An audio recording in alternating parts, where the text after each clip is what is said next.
पश्चिम बंगाल के अंतिम चरण के मतदान के साथ ही 5 राज्यों में मतदान की प्रक्रिया पूरी हो गई। बंगाल में 8 चरणों में मतदान कराया गया था और इस बार चुनाव में कूचबिहार को छोड़कर कहीं से बड़ी घटना का समाचार सामने नहीं आया।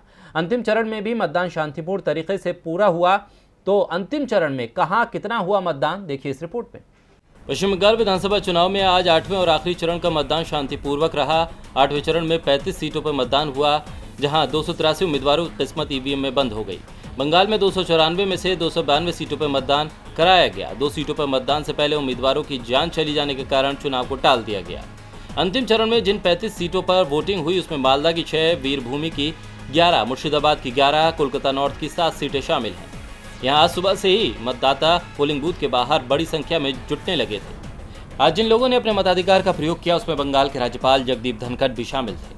उन्होंने अपनी पत्नी के साथ वोट डाला। बंगाल कांग्रेस के प्रमुख अधीर रंजन चौधरी ने मुर्शिदाबाद के मतदान केंद्र पर अपना वोट डाला। अभिनेता मिथुन चक्रवर्ती ने उत्तर कोलकाता के काशीपुर बेलगाछिया के एक मतदान केंद्र पर वोट डाला।